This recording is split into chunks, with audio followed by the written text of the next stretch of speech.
வணக்கம் அன்பு நண்பர்களே, நம்மளோட நிமிர்ந்த நெல் யூடியூப் சேனல்ல ஒவ்வொரு நாடாளுமன்ற தொகுதி வாரியா இப்ப முதல் கட்ட நிலவரம் என்ன அப்படிங்கறத நம்ம தொடர்ந்து பேசிட்டு இருக்கோம்.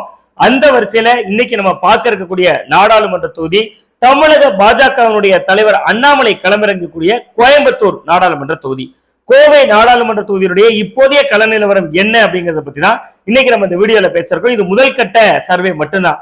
வாங்க நம்ம வீடியோக்குள்ளே போயிடலாம். கோயம்புத்தூர் நாடாளுமன்ற தொகுதியை பொறுத்தவரை முதல்ல அங்க என்னெல்லாம் சட்டமன்ற தொகுதிகள் வருது அப்படிங்கறத முதல்ல நம்ம பார்த்தலாம். கோயம்புத்தூர் நாடாளுமன்ற தொகுதி 6 சட்டமன்ற தொகுதிகள் சேர்ந்தது. அதுல கோவை தெற்கு, கோவை வடக்கு, சிங்காநல்லூர், கவுண்டம்பாளையம், சூலூர், பல்லடம் அப்படின்னு சொல்லக்கூடிய 6 சட்டமன்ற தொகுதிகளை உள்ளடக்கினதான் கோயம்புத்தூர் நாடாளுமன்ற தொகுதி. இதுல கோயம்புத்தூர் தெற்குல மட்டும் பாரதிய ஜனதா கட்சியினுடைய வானதி சீனிவாசன் சட்டமன்ற உறுப்பினரா இருக்காங்க. மற்றபடி 5 சட்டமன்ற தொகுதிகளை பொறுத்த வரைக்கும் அஇஅதிமுக வசம் இருக்கு. அதுல கோயம்புத்தூர்ல கோவை நாடாளுமன்ற தொகுதியில மொத்தம் இருக்கக்கூடிய இந்த 6 சட்டமன்ற தொகுதிகளை பொறுத்தவரை 5 தொகுதிகள் கோயம்புத்தூர் மாவட்டத்துக்குள்ளே வருது. ஒரே ஒரு தொகுதி பல்லடம் அப்படிங்கக்கூடிய அந்த சட்டமன்ற தொகுதி திருப்பூர் மாவட்டத்துக்குள்ள வருது.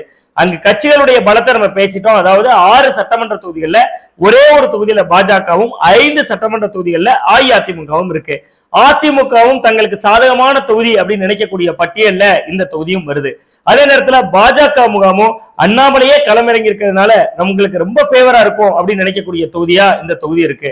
இது எல்லாத்துக்கும் மேல மார்க்சிஸ்ட் கம்யூனிஸ்ட் கட்சி கிட்ட நீண்ட காலமா இருந்த அந்த கோயம்புத்தூர் நாடாளுமன்ற தொகுதியை இந்த முறை எப்படியாவது வெற்றி பெறணும் அப்படின்னு சொல்லி விருப்பப்பட்டு கேட்டு வாங்கியிருக்கு திராவிட முன்னேற்ற கழகம்.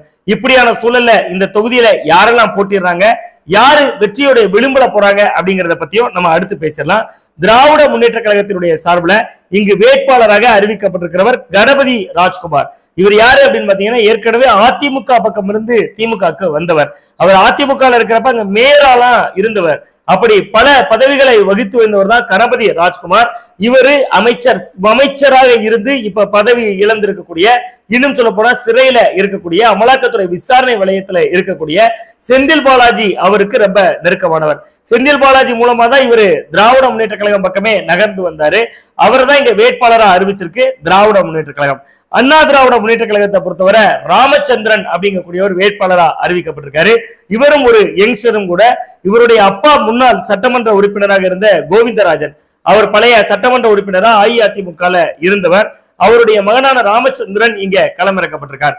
பாஜக முகாமை பொறுத்தவரை இந்த நாடாளுமன்ற தொகுதியில தமிழக பாஜகவினுடைய தலைவர் அண்ணாமலையே நேரடியா களமிறங்கியிருக்கார். அதனால இந்த தொகுதி ஸ்டார் அந்தஸ்து பெற்ற தொகுதியாகவும் இன்னைக்கு மாறி இருக்கு. இது எல்லாத்துக்கும் மேல நாம் தமிழர் கட்சியும் இங்க களத்துல இருக்காங்க. நாம் தமிழர் கட்சியினுடைய சார்பில் கலாமணி ஜெகநாதன் அப்படிங்கக்கூடிய பெண் வேட்பாளரா களத்துல இருக்காங்க. சோ இந்த கோயம்புத்தூர் நாடாளுமன்ற தொகுதியை பொறுத்தவரை 4 முனை போட்டி அப்படிங்கக்கூடிய ஒரு தோற்றம் தந்தாலும் கூட 3 முனை போட்டியா தான் இந்த போட்டிக்களம் சுருங்கியிருக்கு. ஏன்னா முக்கிய பிரதான கட்சிகளுடைய வேட்பாளரா திமுக, அதிமுக மற்றும் பாரதிய ஜனதா கட்சியினுடைய வேட்பாளர்கள் தீவிரமான களப்பணியில இருக்காங்க. அதுக்கு முன்னாடி இந்த தொகுதியினுடைய ஜாதிய கட்டமைப்பினுடைய நிலைமை எப்படி இருக்கு அப்படின்னு பாத்திரலாம். இந்த தொகுதியில பெரும்பான்மையா கவுண்டர் சமூக மக்கள் இருக்காங்க. அந்த கவுண்டர் சமூகத்துக்கு அடுத்து இருக்கக்கூடிய வலுவான சமூகமா நாயுடு சமூகம் இருக்கு. இந்த ரெண்டுக்கும் அடுத்த இடத்துல ஏறக்குறைய அந்த நாயுடு சமூகத்திற்கு இடையே அருந்ததியர் சமூக மக்களுடைய வாக்கு வங்கியும் இருக்கு. இதுதான் இந்த தொகுதியினுடைய நிலவரமா இருக்கு.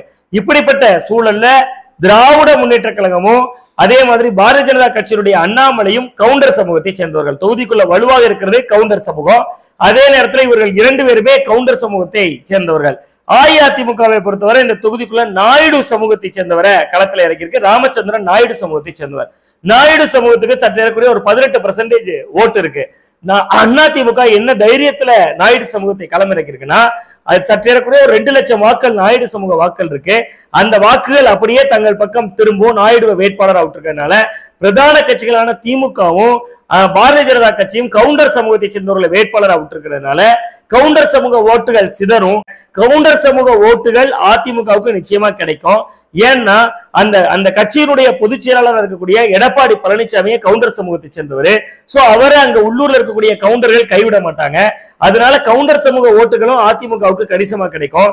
அப்படி ஒரு சூழல் ஏற்படுறப்ப அஇஅதிமுகவினர் தன்னோட சொந்த சமூக வாக்களா கை கொடுக்கக்கூடிய எடப்பாடி பழனிசாமிக்கு இருக்கக்கூடிய அனுதாபத்தால கை கொடுக்கக்கூடிய கவுண்டர் சமூக ஓட்டுகள், அது மட்டும் இல்லாம அங்க இருக்கக்கூடிய நாயுடு சமூகத்தினுடைய ஒருதலை பட்சமான நாயுடு சமூக மக்களுக்கான ஒரு ஓட்டு, இது எல்லாம் போதாது என்று அருந்ததியர் வாக்கு வங்கி அந்த தொகுதிக்குள்ள ரொம்ப வலுவா இருக்கு. அந்த அருந்ததியர் சமூகத்தை பொறுத்தவரை அங்க அஇஅதிமுகவை தங்களோட கட்சியாவே பாக்குறாங்க. இன்னும் சொல்ல போனா தனபால் அவர்கள்லாம் அருந்ததியர் சமூகத்தை சேர்ந்தவர். அவருக்கு ஒரு சபாநாயகர் அந்தஸ்து கொடுத்து முதல்ல அழகு பார்த்தவர் ஜெயலலிதா அவர்கள். இதெல்லாம் அந்த மக்கள் கிட்ட கடுமையான தாக்கத்தை ஏற்படுத்தியிருக்கு. இப்படி நம்ம ஒரு சர்வே ரிசல்ட் இப்படி கிடைக்கிறப்ப நம்ம இன்னொரு கோணத்தை இதுக்குள்ள அலசணும். பாரதிய ஜனதா கட்சியினுடைய எல்முருகனும் அருந்ததியர் சமூகத்தை சேர்ந்தவர். அவர் மத்திய இணையமைச்சர்லாம் ஆக்கப்பட்டிருக்காரு. அது அருந்ததியர் சமூகத்துக்குள்ள ரியாக்ட் ஆயிருக்கான்னா, எல்முருகனை அருந்ததியர் சமூக மக்களுடைய தலைவரா பார்க்கக்கூடிய கல்ச்சர் இன்னுமே அந்த மக்களுக்கு உருவாகல. சோ அதனால பாஜகவுக்கு அருந்ததியர் வாக்குகள்ல பெரும்பகுதியா சிதையறதுக்கு வாய்ப்பு இல்ல. சோ அனைத்து இந்திய அண்ணா திராவிட முன்னேற்ற கழகத்தை பொறுத்தவரை திமுகவுக்கு கடும் போட்டி கொடுக்கக்கூடிய நாடாளுமன்ற தொகுதியா இந்த தொகுதி இதனால உருவாயிருக்கு. அப்படின்னா திராவிட முன்னேற்ற கழகத்தோட பிளஸ் என்ன, அண்ணாமலையினுடைய பிளஸ் என்ன அப்படிங்கறத அடுத்தடுத்து நம்ம பேச இருக்கோம். திராவிட முன்னேற்ற கழகத்துக்கு பிளஸ் என்னன்னா, இந்த நாடாளுமன்ற தொகுதிக்குள்ள சற்றேறக்குறைய ஒரு 2 லட்சம் சிறுபான்மையினர் வாக்கு வங்கி இருக்கு. மொத்தமா இந்த நாடாளுமன்ற தொகுதி முழுசுமா அந்த 2 லட்சம் வாக்கு வங்கி அப்படிங்கிறது என்ன ரியாக்ட் ஆகுதுன்னா, அங்க பாஜகவுக்கு எதிராக இருக்காங்க சிறுபான்மையினர், அதே நேரத்தில் அதிமுகவையும் அவர்கள் முழுதா ஆதரிக்க மாட்டாங்க. சோ இயல்பாகவே எந்த விதமான கிரவுண்ட் ஒர்க்கும் பண்ணாம களப்பணியும் பண்ணாம அந்த சிறுபான்மையினர் ஓட்டுகள் ஆட்டோமேட்டிக்கா அப்படியே பாரதிய ஜனதா கட்சியினுடைய எதிரான ஓட்டுகள் அப்படிங்கக்கூடிய ஒற்றை புள்ளியில அண்ணா திராவிட முன்னேற்ற கழகத்துக்கும் அவர்கள் நம்பிக்கை இல்லாதவருடைய வெளிப்பாடா அந்த ஓட்டுகள் அப்படியே என்ன பண்ணுதுன்னா திமுக கூட்டணிக்கு பலமாகுது. இன்னொன்று திமுகவுக்கு இன்னொரு மிகப்பெரிய பலம் என்னன்னா கூட்டணி பலம். அங்க இருக்கக்கூடிய மதிமுகவா இருக்கலாம், இருவரும் கம்யூனிஸ்ட் கட்சிகளா இருக்கலாம், விடுதலை சிறுத்தைகளா இருக்கலாம், இது எல்லாத்துக்குமே அந்த கொங்கு பெல்ட்ல ஓரளவு அடித்தளம் இருக்கு அப்படிங்கிறதுனால அங்க திமுக வேட்பாளருக்கு அதுவும் பலமா பார்க்கப்படுது. அண்மையில கோயம்புத்தூர்ல உள்ளாட்சி தேர்தல் நடந்த பொழுது அங்க ஏற்கனவே சட்டமன்ற தேர்தல்கள்ல மொத்த தொகுதிகளையும் அதிமுகவும் அதனுடைய கூட்டணியான பாஜக ஒரு தொகுதியுமா தான் கைப்பற்றிருந்தாங்க. ஆனா அடுத்து நடந்த உள்ளாட்சி தேர்தல்ல அந்த மக்களுடைய மனநிலை எப்படி மாறுச்சுன்னா, கோயம்புத்தூர்ல மொத்தம் இருக்கக்கூடிய 100 வார்டுல, அதாவது கோவை மாநகராட்சியில மொத்தம் இருக்கக்கூடிய 100 வார்டுல 97 வார்டுகள்ல திராவிட முன்னேற்ற கழகம் ஜெயிச்சிருந்தாங்க. சோ இதைத்தான் திமுக தங்களுடைய பலமா நினைச்சுக்கிட்டு இந்த நாடாளுமன்ற தொகுதியை மார்க்சிஸ்ட் கம்யூனிஸ்ட் கட்சி கிட்ட இருந்து வாலண்டியரா கேட்டு வாங்கியிருக்காங்க. சோ இதெல்லாம் திராவிட முன்னேற்ற கழகத்துக்கு பிளஸ்ஸா பார்க்கப்படுது. இன்னொன்று, திராவிட முன்னேற்ற கழகத்துடைய வேட்பாளர் கவுண்டர் சமூகத்தை சேர்ந்தவர்ங்கிறதுனால அங்க தொகுதிக்குள்ள கவுண்டர் சமூகம் பெரும்பான்மையா இருக்கிறதுனால அந்த ஓட்டுகளும் தங்கள் பக்கம் கிடைக்கும் அப்படின்னு நம்புறாங்க. எங்க கவுண்டர் ரெப்ரசன்டேட்டிவ்க்கு அண்ணாமலையை விட்டுட்டு எப்படிங்க திமுகவை ஆதரிப்பாங்க அப்படின்னு நம்ம ஒரு கேள்வி கேட்டா, அங்க இருக்கிற கவுண்டர்கள்ல பெரும்பான்மையான பேரு வசதியானவங்க, நிறைய நில உடைமை உள்ளவங்க, இன்னும் சொல்ல போனா நிறைய தொழிற்சாலைகளுடைய ஓனர்களா இருக்காங்க. இது மாதிரியான தொழிற்கூடங்கள்ல இருக்கிறவங்களுக்கு மத்திய அரசினுடைய பல ஜிஎஸ்டி உட்பட பல மாதிரியான விஷயங்கள்ல பிஜேபி எதிர்ப்பு அப்படிங்கிறது இயல்பா கொஞ்சம் பகுதிகளில் வந்திருக்கு. சோ அது திமுக வேட்பாளருக்கு பிளஸ் ஆகலாம். அதிமுக நாயுடுவை விட்டுருக்கிறதுனால அதிமுக பக்கம் அந்த எடப்பாடி பழனிசாமிக்காக கொஞ்சம் கவுண்டர்கள் ஓட்டுகள் போகலாமே ஒழிய பெரும்பகுதி ஓட்டுகள் ஒரே பக்கமா போகாது அப்படிங்கிறாங்க. அப்படின்னா அண்ணாமலையினுடைய பலம் இந்த தொகுதியில என்னவா இருக்கும் அப்படின்னு பார்த்தா, அண்ணாமலையினுடைய மிகப்பெரிய பலமே அவருடைய முகம்தான். காரணம் என்னன்னா, அவர் ஒட்டுமொத்தமா அந்த தொகுதி மக்களுக்கு எல்லாருக்குமே அவர் அறிமுகமானவர். கரூர்ல இருந்து இடம்பெயர்ந்து வந்திருந்தாலும் கூட அண்ணாமலைக்கு ஒரு மிகப்பெரிய மாஸ் இருக்கு அந்த மக்கள் கிட்ட. ரொம்ப குறிப்பா படித்த இளைஞர்கள் கிட்ட அண்ணாமலை ஜெயிச்சார்னா மத்திய அமைச்சர் ஆயிடுவாரு அப்படிங்கக்கூடிய ஒரு பார்வை இருக்கு. ஆனாலும் பாஜக எதிர்ப்புங்கிறது கோயம்புத்தூர்ல இருக்கதா செய்யுது. அதே நேரத்துல அதிமுகவும் பாஜகவும் கூட்டணியா இருந்திருந்து ஒருவேளை அண்ணாமலை இந்த தொகுதியில போட்டிட்டு இருந்தாருன்னா உண்மையிலே ஜெயிச்சிருக்க முடியும். ஆனா இங்க கூட்டணிகள் பிரிஞ்சதுனாலதான் இதுக்கு முன்னாடி இதே கோயம்புத்தூர்ல சீட்டு கேட்ட வானதி சீனிவாசனோ அல்லது கவர்னரா இருந்துட்டு ராஜினாமா பண்ணிட்டு வர தயாரா இருந்த சிபி ராதாகிருஷ்ணனோ அதிமுக கூட்டணியில இல்ல அப்படின்னு தெரிஞ்சோன்னா வாலண்டியரா ஒதுக்கிட்டாங்க. வேற வழியே இல்லாமதான் அண்ணாமலை களமிறங்கி இருக்காருங்க அப்படிங்கக்கூடிய பார்வையும் பார்க்கப்படுது. அண்ணாமலையினுடைய பலமா இருக்கிறது அவருடைய முகம், அவருடைய பிரச்சாரம், அவருடைய தேர்தல் வியூகம். இன்னொன்னு என்னன்னா, நிறைய ஐடிக்கான வேலை செய்யக்கூடியவர்களை அழைச்சிட்டு வந்திருக்காரு. தமிழகத்தின் பல தொகுதிகள்ல இருந்தும் அவருக்காக ஐடி வேலை செய்யக்கூடிய இளைஞர்கள் அங்க முகாமிட்டு இருக்காங்க. அண்ணாமலைக்கு எதிராக ஒரு வீடியோ போட்டாங்கன்னா அவங்க கீழே 1000 பேர் கமெண்ட் பண்ணி பொங்குறாங்க. அண்ணாமலைக்கு பாசிட்டிவா ஒரு வீடியோ வந்துச்சுன்னா அதை வைரல் பண்றாங்க.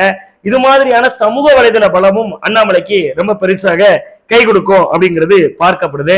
ஆனாலும் தொகுதிக்குள்ள இருக்கக்கூடிய கவுண்டர் ஓட்டுகளை அண்ணாமலை பெருசா நம்புறாரு. தன்னோட ஜாதி ஓட்டுகள் அதுவும் தனக்கு கை கொடுக்கும் அப்படின்னு நம்புறாரு. அதே நேரத்தில் அது எடப்பாடி பழனிசாமி கையில ஒரு கட்சியினுடைய பொதுச் செயலாளர் பதவியே இருக்கிறதுனால அதிமுகவை நோக்கி கொஞ்சம் கவுண்டர்கள் ஓட்டு போடுறதும், திராவிட முன்னேற்ற கழகத்தினுடைய வேட்பாளரும் கவுண்டர் அப்படிங்கறதுனால அந்த பக்கமா போறதும், அண்ணாமலை பக்கம் போறதுமா கவுண்டர் சமூகத்தினுடைய வாக்குகள் மூன்று கோணத்திலும் பிரிகிறதுனால அவருக்கு வந்து ஒரு தேர்தல் ரேஸ்ல மிக முக்கியமா நம்ம பக்கத்துல வந்துட்டாரு அப்படிங்கக்கூடிய ஒரு கான்பிடென்ட கொடுக்க மாட்டேது நம்முடைய முதல் சுற்றினுடைய நிலவரத்துல. சரி, அதை தாண்டி அண்ணாமலை மேல வேற என்ன ஈர்ப்பு இருக்கு அப்படின்னா, அண்ணாமலை வந்து நிறைய பேசுறாரு. அது வந்து மக்கள் கிட்ட பாசிட்டிவா பார்க்கப்படக்கூடிய இடத்துல நிறைய பார்க்கப்படுது. ஆனா வழக்கம் போல அவர் வந்து நிறைய பொய்களை சொல்றதா அவருக்கு எதிராக அதுவே ஒரு ஆயுதமா திரும்பி இருக்கு. அதுல சமீபத்திய அவர் ஒரு விஷயம் சொல்லியிருந்தாரு. அதுல என்ன சொல்லியிருந்தாருன்னா, நான் கிராமத்துல இருந்து கோயம்புத்தூருக்கு வந்தவன். இங்க ஒரு காலேஜ்ல போய் நான் சேரும்போது அப்படியே ஒரு ஏக்கத்தோட உட்கார்ந்துருந்தேன். அப்பாட்ட கேட்டேன், எப்ப இங்கெல்லாம் நான் சர்வ் பண்ண முடியுமாப்பா, இங்கெல்லாம் நான் இது படிச்சிட முடியுமாப்பா அப்படின்னு ஏக்கத்தோட கேட்டேன். ஆனா அதிமுக வேட்பாளர் ராமச்சந்திரனுடைய அப்பா எம்எல்ஏங்கிறதுனால அவர் எம்எல்ஏ கோட்டாலேயே அப்படியே அங்க சீட்டு வாங்கிட்டு வந்துட்டாரு. நான் அவ்வளவு எளிமையா வாழ்ந்தவன் அப்படின்னு போற போக்குல அண்ணாமலை சொல்லிட்டு போனாரு.